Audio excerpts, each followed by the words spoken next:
Oh, hi there, Internet. How's it going? My name is Andrew, otherwise known as Drewicious in some circles.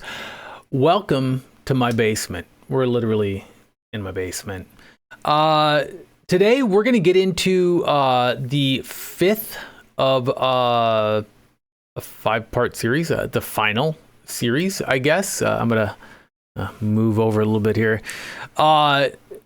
We're wrapping up our Trader Foundation series. I say we, the royal we, me. Me and my publisher and producer, me, putting together the last in this series. We're going to close this thing out. Anybody that has been paying attention to the table of contents, you know that it's changed every time I've shot this thing. So it's been an evolving sort of iterative process, and this is the conclusion.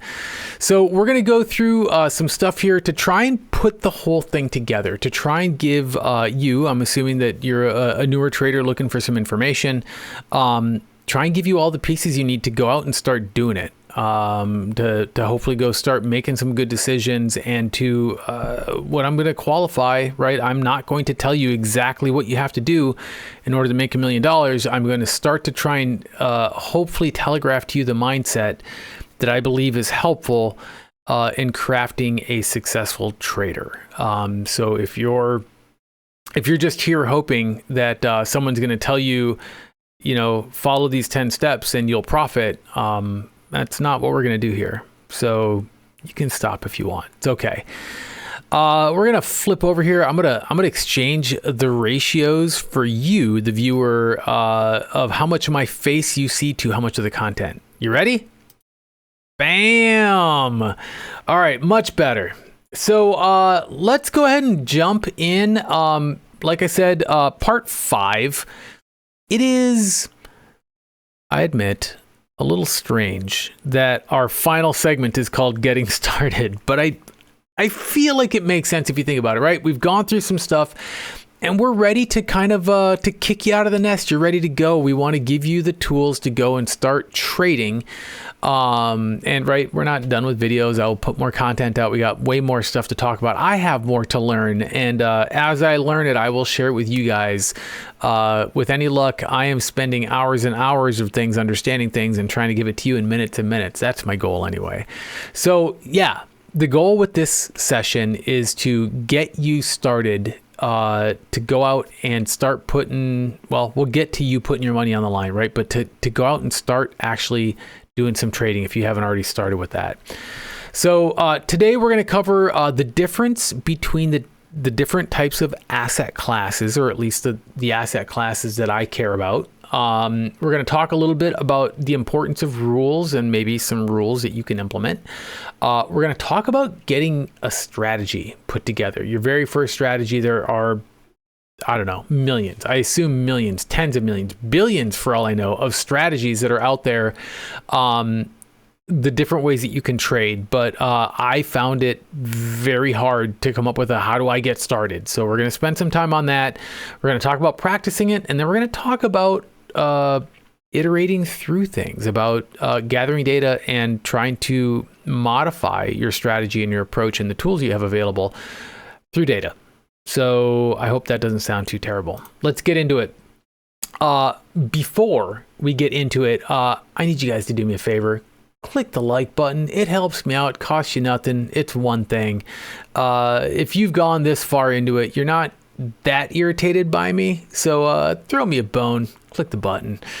The other thing we're going to do here real quick, my last take at this video, I didn't have a basement journal for you, but I came through in the clutch. So I do have, oh yeah, I forgot. I can make that happen as some automation. I do have a video for you guys tonight. For anybody that's been watching the rest of the series, you know that my life has been completely upended by a dog that we rescued a couple months ago. He's been challenging. He's a good dude. He's really smart. He's working hard at it, but he is a lot. And, Grizz, the new dog, and Ginger, our existing dog, are becoming closer. They're doing a great job of getting along together. And I've got a video that we thought was really awesome of the two of them. Well, we'll just talk about it when we get to it. And if you don't like dogs, you can fast forward. It's fine. But let's get over to the video. So here is a picture of Grizz and Ginger tearing it up out here in the snow in Minnesota.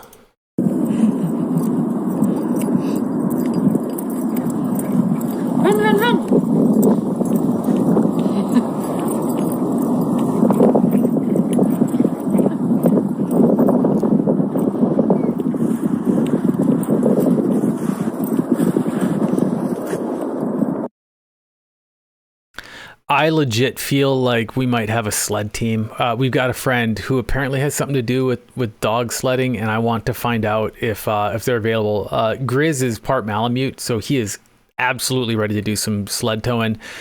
Ginger is not, but she's keeping up. So I don't know. I think we got a thing going on here. All right, guys, let's jump into the content. So let's talk about the different asset classes. I'm going to just disclaimer, like right up front here, that it would be my goal for you to not touch anything other than equities if you're just getting started. Don't talk about options and futures. We're going to put them into context, but stick with equities until you're comfortable with technical analysis, right? Whatever it is, whatever your approach is going to be, make sure that you're comfortable and that you're getting consistent results before you start touching options and futures. I'll tell you why in just a second, but just full on disclaimer up front. So the three asset classes that I focus on most, equities, options, and futures. So let's talk a little bit about the difference between them. Equities are a one-to-one asset class. So what that means is if you're going to buy an equity, you can buy an equity for $100, right? You can take your $100, you can put it down on top of, I don't know, Microsoft, Google, Lululemon, whatever it is that you're interested in. And if that company and their stock go up by 5%, then your $100 will turn into $105. If they go down by 5%, you will lose $5. But it is extremely easy to understand, right? It goes up, you get that money. If it goes down, you lose that money. There's nothing really to figure out. There's not a lot of math, right? You just look at the number, and whatever that number is doing is what your money is doing. So it is very simple, and that is absolutely a benefit, especially if you're getting comfortable or trying to get comfortable with what felt to me like a very chaotic landscape when I first got to trading. The great thing about it, aside from being simple, is that there's no time pressure, right? You can buy an equity, or a share of something, and you can sit on top of it for a year, 10 years, 50 years, whatever. They're not in any hurry for you to get rid of it. So once you have it, it's yours as long as you need, and hopefully all it does is go up and make you money. And I have this wording there, EXT, that is shorthand for extended hours. So you can do trading of equities in extended hours. That is before market open and after market close. Depending on your time zone, right? We're really looking in my time zone, it's 8:30 a.m. Central Time Zone until 3 o'clock. So that is market hours for me. But if you're in equities, you can trade a little bit before that and a little bit after that. No, sorry, hit the mic. That was your ear. My bad. So I will try to gesticulate less. So some people really like that, right? Because it means that you can trade before you go to work or after you get home. So there are benefits to that. The downside, and most new traders won't actually feel this or notice it, is that some other traders feel like equities can be a little on the slow side. Something moving 1% per day might not be all that exciting to some traders. For some traders, that may be fine, especially if you're taking kind of longer timelines in your trades. If you're looking at, weeks or months in your trades, that's fine. Right? Because it is super low stress, right? You just kind of go, and as long as it's heading the direction you were hoping, no big deal. Check back in on it later on, no big deal. All right, now options, on the other hand, are a leveraged class. What that means is that for every dollar that in this case, the equity or the underlying in options, for every dollar that the underlying goes up, right? So if you buy your Lululemon for, I don't know what it is, but we're going to just say $100. If you have an equity of Lululemon, it goes from $100 to $101, you made $1. Great.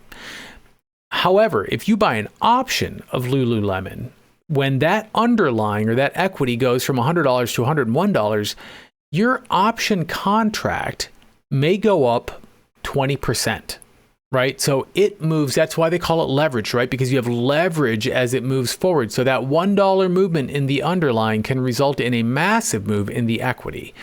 And so that's cool, right? Like that can result in a significantly greater gain of money. It can also result in a substantially larger loss of money. So equities cut both ways, and leveraged instruments and leveraged classes cut both ways. So you absolutely cannot turn your back on a leveraged instrument. You need to know exactly what you're looking for and what your tolerances are, and don't forget that you have them. The worst that can happen in an equity, if you go and you buy $100 share of Lululemon and a terrible thing happens, let's say that they go to their earnings. I think they actually just had earnings. I think that's why they're on my brain. But if you go to earnings and they have a terrible earnings release, they might lose 10%, which means your $100 is now only worth $90.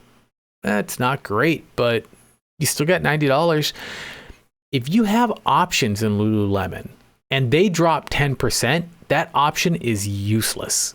You are probably not getting any money back out of it. So, you can go spend $100 on options, and if that underlying or that stock drops 10%, your money's gone. Options can absolutely go to zero. And it is critical to understand this. Options have a timeline component to them. They have an expiration date. They are like milk in your refrigerator. You cannot forget that at some point that options contract is going to expire. They're a little bit like, and we're going to have a session on trading options altogether. We're going to do another series on options, but it is essentially like taking out an insurance policy on a stock, and insurance policies lapse, right? So it is the same with contracts. There is a point in time to that thing. So, and that time will work against you the closer you get to your expiration. So the leverage can be great. The time pressure can be a bit of a downside, and the risk to reward is absolutely a two-edged sword. Now, futures are kind of a blend of the two of them. Futures are leveraged, right? Which means that for every dollar, or one point that goes up, your account is moving by more than $1, right? It might be $5 per point, or it might be $10 or $50 per point. It depends on, the option that you're trading, or the future that you're trading. But it is leveraged, so your money can move quicker. The other nice thing about futures is that you can trade them almost 24 hours a day. It's technically 23 hours a day in most cases, but 24 hours a day, 5 days a week. So you can trade them after you get home. You can trade them while you're laying in bed. They're slower at that time. There's lower volume, but they move and they are available, and you don't have to try and fit your trading in during what for most of us is the working day. So like, I'm not a professional trader. I have a day job. I cannot just sit all day long and watch my trades. So futures are very attractive in some regards, in that you can still trade a leveraged class of asset without having to be tuned in, during the trading hours. But again, risk to reward goes both ways. It goes up faster, also goes down faster. So you got to make sure that you're paying attention. You have your stop losses, all that kind of stuff. Now, there are other classes and assets, classes and instruments out there, Forex, crypto, OTC. I don't mess with any of those at this point. Other traders do. If you're curious about them, like, you're not going to get great information from me, but tons of other info out on YouTube. So just, click through, go find somebody who knows what they're talking about if you're curious. But we're going to focus on the other three there. Next bit here is about setting rules. The goal of setting rules, and we talked about this a little bit in one of the previous videos here. The goal of setting rules is to try and limit your emotional investment in what's going on. Not your emotional investment, your emotional involvement. The challenge, and I still, as somebody who's been doing this for a little bit, still find myself having emotional reactions. I still get stressed. I still get excited. I still get nervous. I still get scared. It's hard not to, right? Like, that's your money. and you want it to go well, and it's exciting when it does, and and it's scary when it doesn't. So the nice thing about rules is that they help you avoid making emotional decisions. Emotional decisions don't typically go great. And I could go into some more detail on why that is.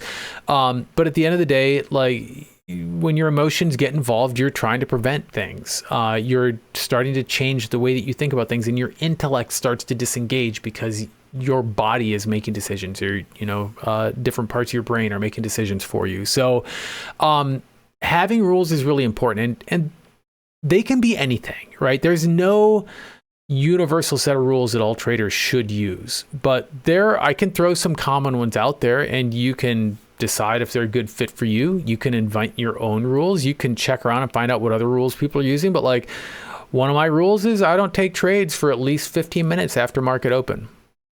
I've said that in a variety of other videos. There is a lot of volatility at the start of market open, and I'm not actually interested trying to guess what everybody, all the other erratic traders are doing, and all the piled up, energy from overnight is going to happen. I let it play out. So for me, I don't take a trade within 15 minutes of the open. I always believe that you should have a stop and a target. You should know what you're getting into, have a plan, right? Know where your structures are and where you think you can get to, so that you are fully comfortable with the amount of money that you're putting on the table, with the hopes of taking some money off of the table, right? Like, if you're not comfortable with the idea that you might lose $50 in order to make 100, then you're going to be a wreck throughout the course of your trade. But if you know that the second you take a trade, that $50 isn't yours anymore, and the best thing that can happen is that you get that 50 back plus another 50, then that unpacks some of the emotional load of some of this stuff, right? So I like to have a stop and a target. I don't always do it, but it helps me when I do. And I think it's a good rule to have in place. Waiting for the close of a 5-minute candle, right? Again, these are just examples, right? You could have a rule that says, hey, I'm not going to take a trade until a 5-minute candle closes above the 13 EMA. You can say, I'm only going to trade on Fridays. You can say, I've got to have my lucky socks on. It doesn't matter what your rules are. It only matters that you have rules and that you follow them. And ideally, and we'll talk about this a little bit later, that you're tracking the outcome of your rules, right? That you follow them, and then you're looking to see whether they help you or not, right? And that you adjust. We'll talk about that one a little bit later. So, next is defining a strategy. And guys, it felt so painfully obvious to me, and it's actually part of the reason I started doing videos. I was distraught when I first started trading, because I was like, somebody has to give me a strategy. Give me a strategy. And there's people out there that'll give you different ideas or whatever, but I needed something. I wanted something because I didn't know what I was doing. But the truth is, it takes a little bit to develop, and there are ways to go about developing it, but you need to have some sense of what your strategy is. And ultimately, if you learn enough and you stick around in the game, you'll have multiple strategies. You'll have many tools, right, that you have at your disposal, depending on what's going on in front of you. But one of the easier ways, I think, or what I did, was find a mirror or a mentor. Mentors are a little hard to come by, because essentially mentors mean that you need to find somebody who's willing to spend time with you. I think I've talked with some people who have found the benefits of mentorship by consuming content from somebody. And I am absolutely not advocating that I be the person, but like Al Brooks, I'll throw his name out. Al Brooks is an amazing trader, price action trader. He's got some great content out there. Now he's got a site, he's got a service, he's all sorts of, content that's out there. But like, that's a dude who knows what he's doing, and he will tell you all about what's going through his mind, and you can absorb his thought process and see what he's doing. And I find that very helpful, right? Different people learn through different methods. Some people want to hear it through, they want to touch it, they want to hear it, they want to do it. But find someone who's got something, and then try to get your head around what their head is doing, right? That's what the mirroring and the mentorship can bring to you, because I was lost for a long time. Now, recognize that developing your own strategy, your comfort, right, is going to take a while. And I found that very frustrating as a new trader because I really just wanted to make some money. Like, I was here for the money, man. And like, can somebody just tell me like what buttons to push in order to make this thing work? And that's kind of not how it works, or at least not if you want to be a trader, right? Like, you might get lucky. You might make some cash. You might hit a couple of trades and like be able to pay for a vacation for your family. Like, things can go well. They can also go the other direction. And if you stick in this for a while and you don't have principles and you don't have rules, you're going to get run over. It is very clear. I've seen it a number of times, and the stories that go along with that are very consistent. If you're just out there winging it, you're going to be in trouble, and no one's going to be happy. Like, I don't want to see that. No one wants to see that. It will take a little bit of creativity, frankly. You can go and adopt other folks' strategies. They'll share with you, hey, I'm going to do a thing. We're going to work on, or I'm going to give you guys a simple strategy to start with a little bit later in this video.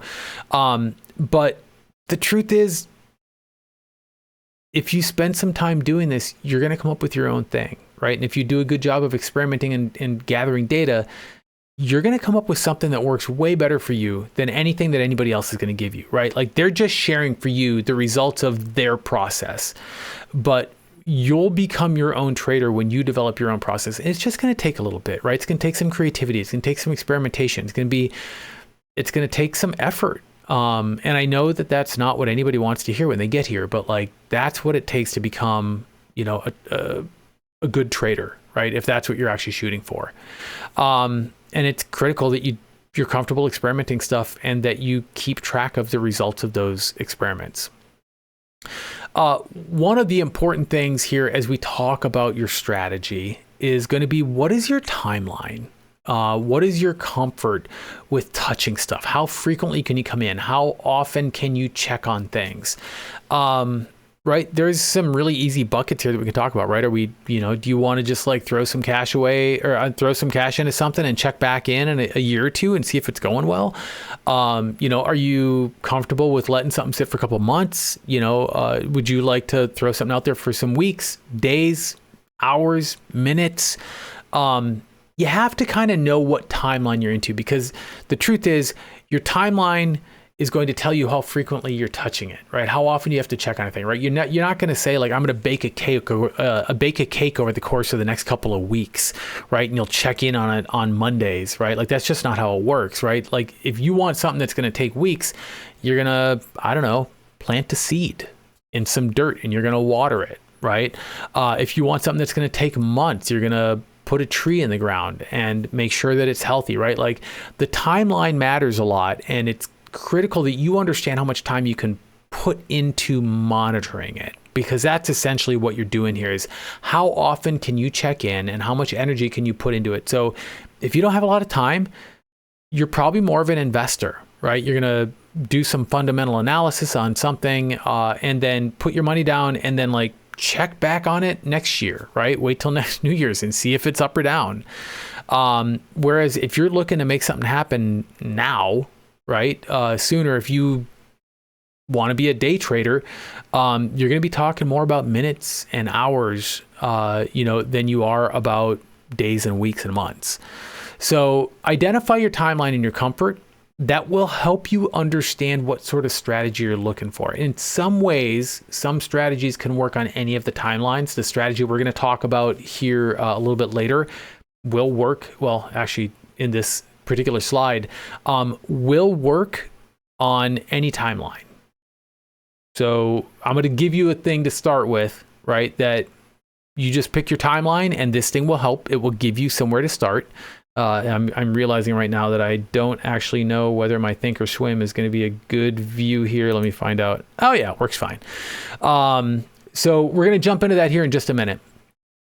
Some common tools as you look at your timeline, right? After you figure out your timeline, then you need to figure out what it is that you're going to use to make sense of the data that's in front of you, right? Of the charts that you're looking at.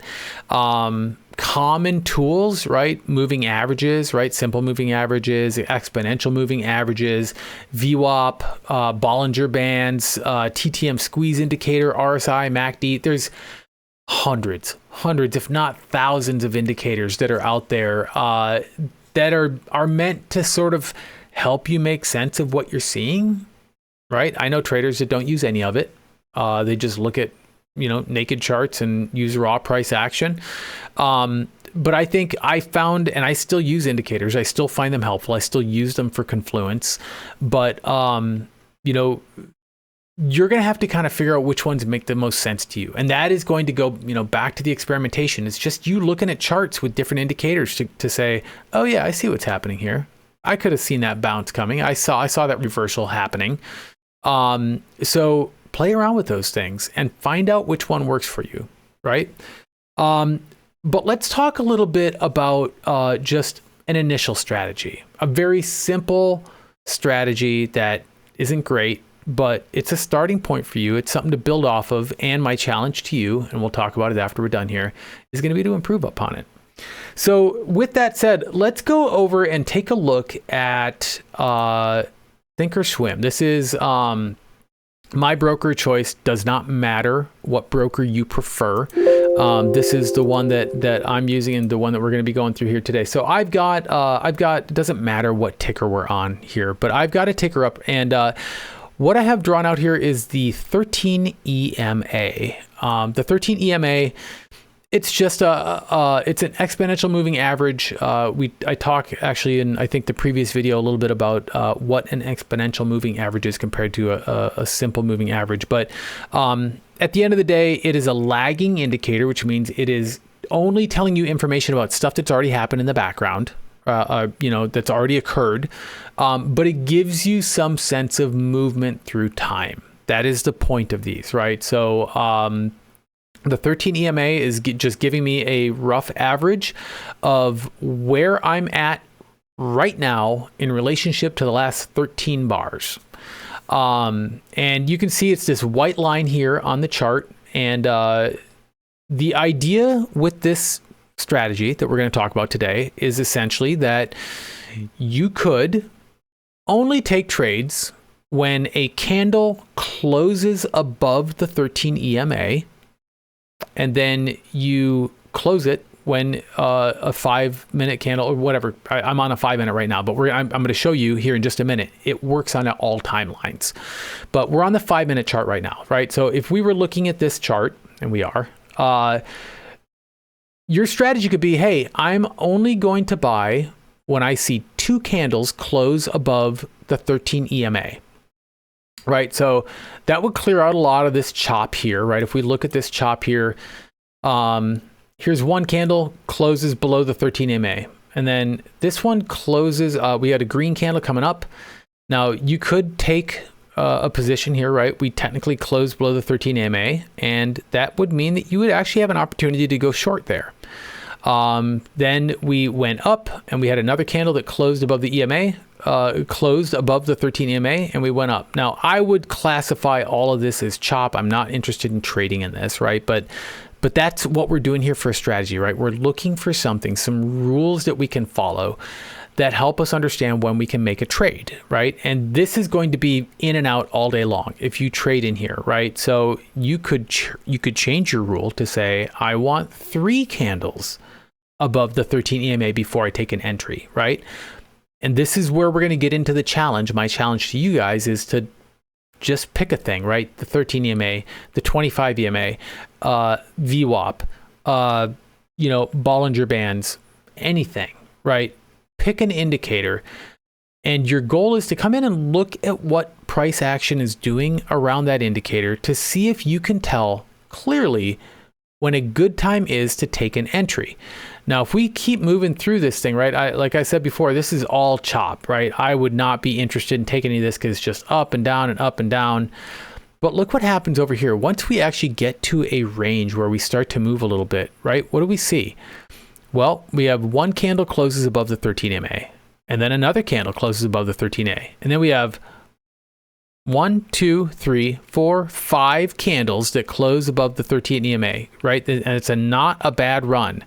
Now, in the strategy that I threw out there, right, we would hold on to this until we close below the 13 EMA, which means if we started on the second candle, right, one candle closes above, second candle closes above, we take entry here.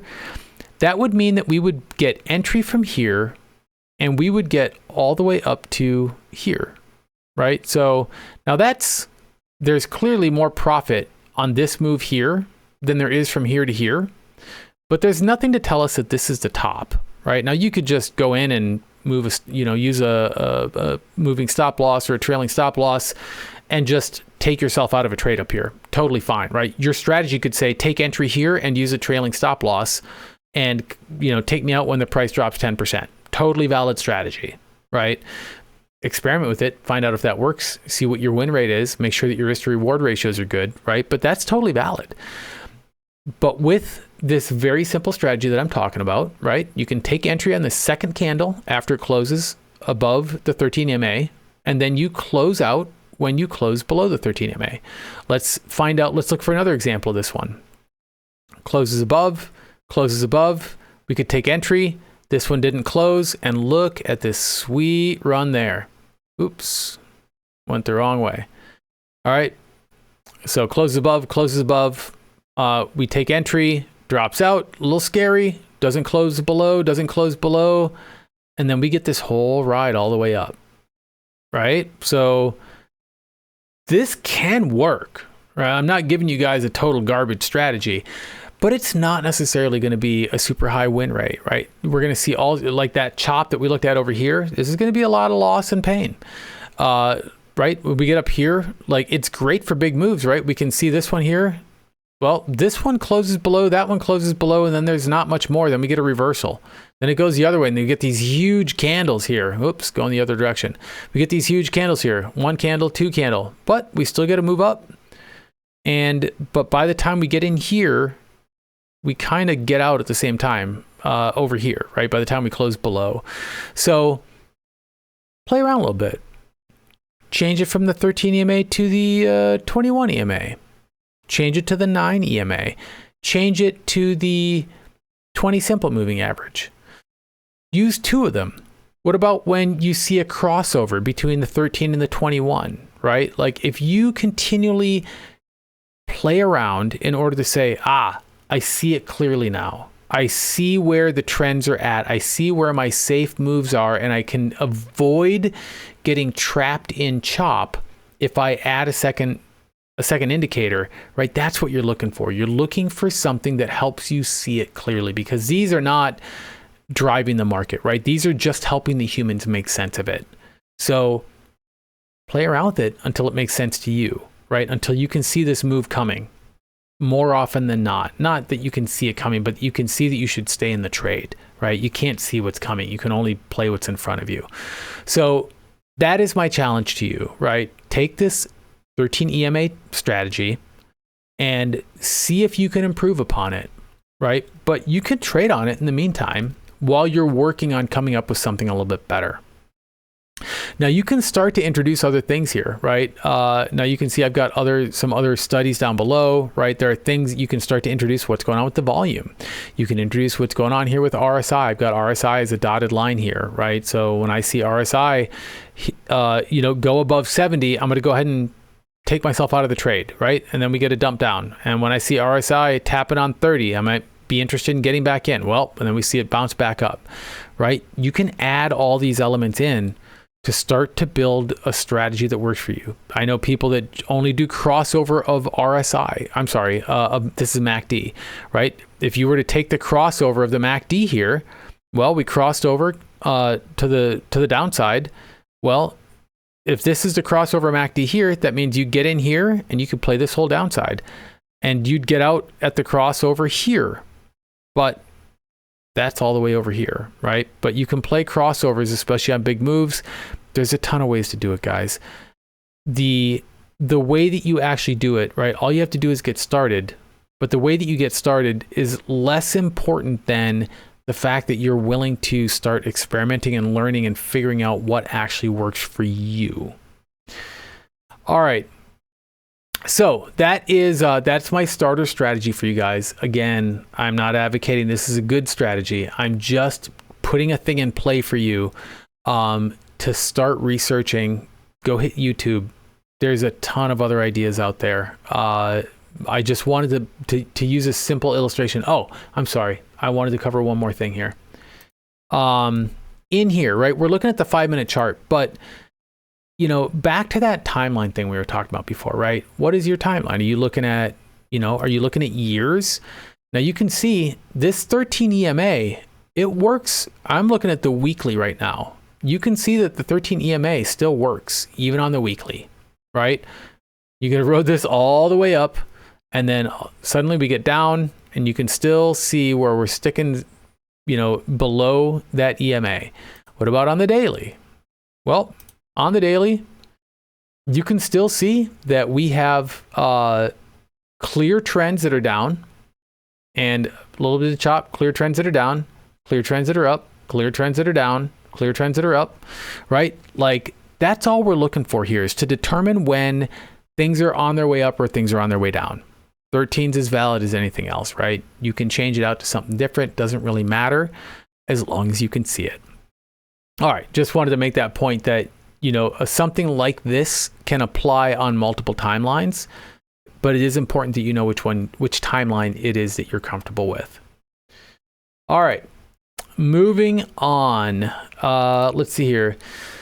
So I want to talk a little bit about, like, look, you got the strategy, right? I would not advocate that you take your life savings and go start playing the 13 EMA, 2 candles above strategy. Pardon me, my throat's getting a little dry. Much better. I would advocate that you graduate or gradually make your way towards using your live money in the market. So consider being a spectator for a while. Hang out with some other traders, join some discords, listen to the way that they talk, look at their call outs. Don't use any money, just go look at it. See if you can make sense of it. See if you can understand what they're talking about. See if you can anticipate the moves that are coming next. It's a really good way to build confidence without risking any cash. I really wish I would have started that way. I would have saved a lot of money. Paper trading is another great way to do it. There are different ways to do paper trading. There are apps out there that are just focused on paper trading. You can just write down, I would take SPY at 418 and, I'll take SPY long at 418 and, I'll cut it if it goes down to 417, right? You can write that down and then just watch a chart to see if you would have won or lost. Totally valid, right? You can literally write it down on paper. There are also paper trading applications. Some brokers have paper trading built right in. You can just virtually click buy, virtually click sell, and they'll tell you whether you are making or losing money, virtual money. For any of you that have watched any of my other videos, I am unabashedly a huge fan. I'm so sorry. It is super late. I should not be shooting videos. It's almost 3 a.m. What am I doing? My throat is shot. I'm going to keep drinking wine. For any of you that watch my other videos, I'm a huge fan of on-demand. It is only available on the Thinkorswim platform. So if you are not trading on Thinkorswim, I'm sorry, that will not be available to you. I think it might be available on Tastyworks if that's available to you. Otherwise, paper trading works well, but on-demand is fantastic because you can actually do paper virtual trading at any time of the day, like any day in history. So I think I've got like an entire video just on all the things you can do with Thinkorswim on demand. But the idea is still the concept, still the same. You have the ability to go do some trading, to try some things out without risking any actual money, and to build the confidence and the skills to become consistent, at least consistent enough. And when you are ready to start putting your money on the line, start small. Don't shoot. Don't swing for the fences. Don't go for big trades. things will change a little bit when you start using your money. Your emotions will be more involved when you have real money involved, even if it's a small amount. You will care more and be more emotionally attached to the outcomes and what's going on there than you were when you were paper trading. So start small, make sure that you're comfortable with that and work your way up. But if you go big to start with, and you know, mistakes will just cost you so much, and you might get lucky and it might be fine. But more often than not, traders are, even if they do get lucky, they eventually get unlucky. And a lot of times, and I speak from experience here, get unlucky in big ways that hurt bad. So please try to protect yourself. And just, I know that I really, really understand the temptation to go fast and to make the money now and to, you know, to see the results and to, you know, to be excited about it. Please let the process play out a little bit. And please try to give yourself some time to let the learning occur in small ways that don't significantly impact you. All right. Let's see here. I think we're getting close. I think there's a final slide of this one here. Finally, learn and adjust, right? Gather what's going on and make notes, especially if you're taking lots of trade. Take notes about what's working and what's not working. Say what was in your head, right? Get a journal going so that you can look at what's happening and adjust accordingly. It is very difficult after the fact to assess what went well and what didn't. I definitely have gotten to the end of days where my trades were a blur and I don't remember what went well and what didn't. And so I've learned nothing, which is useless and risky and expensive. So collect the data, use it to make better decisions. That's the ideal. And go out and check the internet, see what other people are doing. There's so many people out there. I mean, I don't know anybody that's on the internet spouting opinions about stuff, but like, I understand there are people. There are tons of folks out there that are willing to share their information. You know, make sure they're not trying to sell you something as well. But there's so much information to learn. And most of what I've learned, I mean, I guess entirely what I've learned has been on the internet. Although some of that's been from like, you know, videos and reading. Some of it's been from talking with other humans, even though they're on the internet. Importantly, and this is a mindset thing that we covered in the last video, be curious. It is a mindset. It's a growth mindset. Be open. Don't believe you understand things all the way. Don't refuse other information. Try to be curious. Try to find out what's out there. Accept that you're always going to have more that you can add to your to your understanding of the world. Ask questions from people. Don't feel weird about it, and just be interested in knowledge if at all possible. And I know that that's easier for some folks than other, right? Some folks don't care about the knowledge. You just want the results. And I get that. I definitely have areas in my life where I feel that way. So I feel it. But I do feel like that is part of what helps comprise a successful trader is being curious and wanting to understand how it works and wanting to be better and to collect the data and do things with it. So, and then finally, just don't ever, hopefully, ever feel like you understand everything, right? Like that lifelong curiosity is helpful, in my opinion, in all aspects of life. But I believe also in trading. Things are shifting. Markets are changing. Different instruments are coming in. Different forces are going on. Different geopolitical things are occurring, right? Like you can draw on things, even if it's just history. There's so much information out there that can help you out. And frankly, like if you just think of it as a game or a puzzle or a challenge, it can help. It's helped me to just think of this as a very, very, very complex puzzle. And it's more engaging for me to try and gather some information. So I think, believe that's it, guys. Yeah, that's it. We're done with the Trader Foundation series. I hope that this has been helpful for you guys. If you have questions on stuff, I know I flew through a lot really quickly. I was trying not to make these videos really heavy. This particular one is the longest of the series. I'm very sorry about that, but I had to pack a couple of episodes into one. But if you have questions, if there's things I can do to help you out, please let me know. Otherwise, I do hope that these were helpful. Again, if you haven't yet, please click like if you stuck with me this long. There's got to be like at least 3 of you at this point. appreciate it. Please stay tuned for some of the other videos. We will be doing some series on the separate indicators, technical analysis patterns, and also options tradings for beginners. So we got some good stuff coming up. But that'll do it for me, guys. I have to sleep. I am dying, and market open is coming up in like a couple of hours. So best of, oh, hold on. See, my face is in the way again, like it does. See, there we go. Now you can see. Please check out my other videos if this was helpful. There it is. All right, everybody, take care. We'll see you in the next video. Cheers.